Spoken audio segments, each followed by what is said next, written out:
Breaking news చూస్తున్నాం. పశ్చిమ గోదావరి జిల్లా తణుకు మండలం వేల్పూర్కు చెందిన ఓ యువతిని దువ్వకు చెందిన ఓ ఆటో డ్రైవర్ పెళ్లి చేసుకుంటానని మోసం చేసి గర్భవతిని చేసి వదిలేసిన ఘటన కలకలం రేపుతోంది.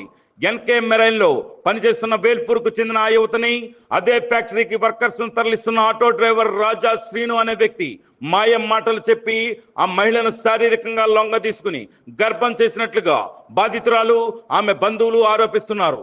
ప్రస్తుతం తమ కుమార్తె 5వ నెల గర్భవతి అనే వాపోతున్నారు. గతంలో అదే కంపెనీలో పనిచేసిన నవాబు పాలెంకు చెందిన ఓ యువతిని ఇదే కోవలో మోసం చేసి గర్భవతిని చేయగా అతనికి దేహ శుద్ధి చేసి వివాహం చేసినట్లుగా తెలుస్తోంది. ఆ యువతిని పెళ్లి చేసుకున్న అనంతరం ఆమెను తీవ్ర వేధింపులకు గురి చేయడంతో పోలీసులను కోర్టును ఆశ్రయించి అతనితో విడాకులు కూడా తీసుకున్నామని ఆ యువతి బంధువులు తెలిపారు. ఇక ఇదే విషయంలో దువ్వ ఎన్కే మెరైన్ ఫ్యాక్టరీలో పనిచేస్తున్న గుమస్తా రాజేష్ ను తమకు న్యాయం చేయాలని వేల్పూరు యువతికి చెందిన బంధువులు అడగ్గా ఏమి చేస్తారో చేసుకోండి అంటూ తమను బూతులు తిట్టారని వాపోతున్న బాధితులు ఈ విషయమై తాము తణుకు మండలం పైడిపర్రు పోలీసులను ఆశ్రయించగా తాము ఏమీ చేయలేమని చెప్పారని, దీంతో గత్యంతరం లేక తాము రచ్చా మీడియాని ఆశ్రయించామని బాధితులు తెలిపారు.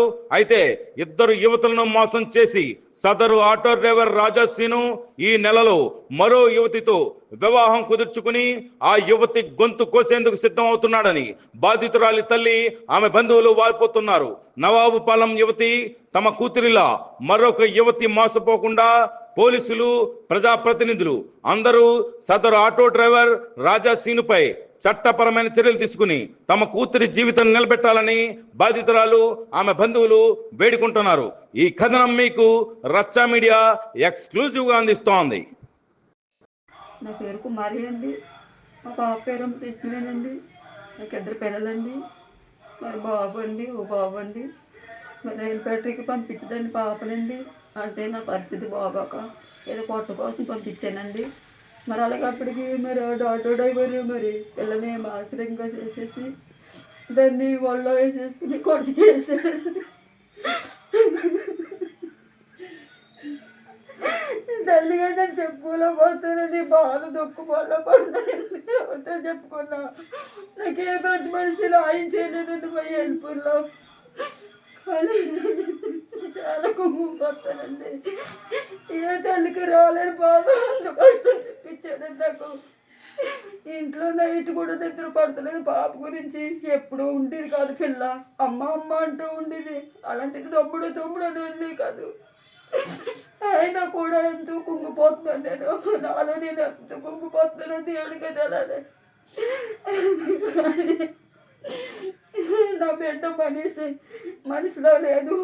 అప్పుడు నా పిల్ల ఇప్పుడు లేదండి. కోలుకోవటం చాలా కష్టంగా ఉంది. దాని మతి తింతం కూడా లేదు. ఇప్పుడు తమ్ముడు అంటలేదు, అమ్మ అంటలేదు, ఎవరని కాకెత్తలేదు, అమ్మమ్మ అని కూడా అంటలేదు, పిన్ని కూడా అని అంటలేదు. కానీ నాకు న్యాయం చేయమని అడుగు. ఆయన సీన్ అండి పేరు. ఆఫీసర్ రాజేష్ అండి. వాళ్ళిద్దరికి మరి వీళ్ళిద్దరికీ సంబంధం ఉందండి. మరి పాప విషయంలో చాలా ఇదిగా చేశారు. మీ పాపని తీసుకెళ్లారు అంటున్నావు కదా, ఎవరు తీసుకెళ్ళిపోయారు? శ్రీనండి, ఆటో సీన్ అండి. ఆటో దువ్వండి రాజేష్ అండి. సూపర్వైజర్ పని చేస్తాడండి అక్కడ. ఏమన్నారు అడిగితే?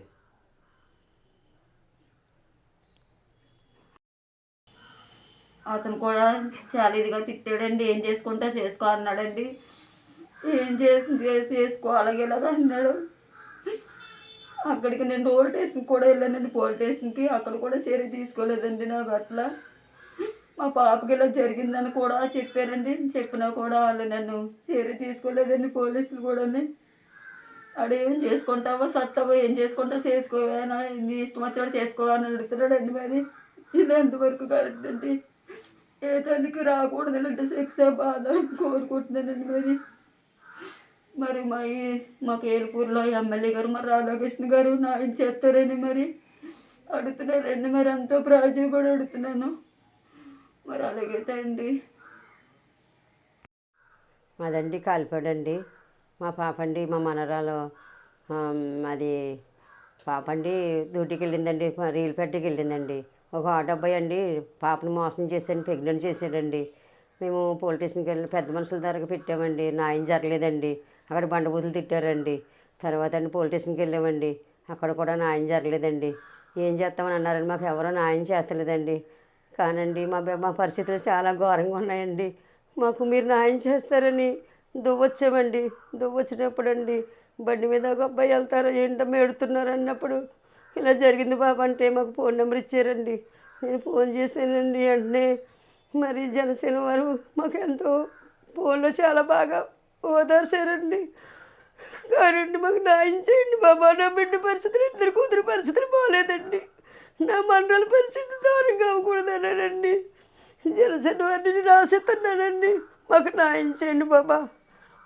మాకు ఎక్కడికి వెళ్ళినా న్యాయం జరుగుతలేదండి. ఈ దుర్మార్గాలు ఏంటి ఇలాంటివి మేము ఎప్పుడు చూడలేదు, వెళ్ళలేదండి. కాకపోతే పెంచడానికి పాప ప్రెగ్నెంట్ అండి, పాపని తీసుకెళ్ళిపోయారండి. దువ్వండి అబ్బాయి దువ్వలో ఆటో డ్రైవర్ అండి. ఆ ఎంసే సీన్ అండి, అది రైలుపేటలో వెనక భాగంగా చేస్తారండి. ఆటో డ్రైవర్ అండి. అది రాజేష్ అన్న అబ్బాయి అండి, సూపర్వైజర్ అండి. అతను కూడా ఎవరు చెప్పుకో ఫోన్లో మాట్లాడాను నేను. ఏంటండి బాబు ఇలాగ జరిగింది పాపకంటే, నేను ఇస్తాను భరోసా అన్నాడండి. ఎంతవరకు భరోసా ఇస్తాడు ఏంటండి? ఈ అమ్మాయి కన్ను పాప అండి, ఆ అబ్బాయి సెకండ్ మ్యారేజ్ అండి. కానీ నేను భరోసా ఇస్తానండి. సూపర్వైజర్ అండి రాజేష్ అన్న అతను చాలా ఘోరంగా మాట్లాడాడండి. నువ్వు ఎవరు చెప్పుకుంటూ ఎంత దూరం వెళ్తే వెళ్ళు అన్నాడండి. కానీ మాకు న్యాయం ఎలా చేస్తారో మీరే న్యాయం చేయాలండి. నా మరణాలు దుర్మార్గం జరిగిపోయింది, కుమిలిపోతున్నామండి. మేము రేతులు పొగులు కూడా రేతులు నొప్పులు ఉండలేదండి. మాకు న్యాయం చేయాలని అడుగుతున్నాను తండ్రి. కృష్ణ గారండి, ఎమ్మెల్యే గారు, చంద్రబాబు నాయుడు గారునండి, పవన్ కళ్యాణ్ గారు నా మరణాలకు న్యాయం చేయాలని కోరుకుంటామండి. మీరు మాత్రం న్యాయం చేయకపోతే మేము ఆత్మహత్య చచ్చిపోతామండి. మాకు సాగు తప్ప మరొక దారి లేదండి. మీరు న్యాయం చేయాలండి. చంద్రబాబు అన్నయ్య గారు, పవన్ బాబు, అత్త పేదరు, మరి మా రాధాకృష్ణ గారు, వెళ్ళిపో రాధాకృష్ణ గారు మాకు న్యాయం చేయాలని కోరుకుంటున్నామండి. మాకు కన్నీరు తప్ప ఏమీ దారి లేదండి.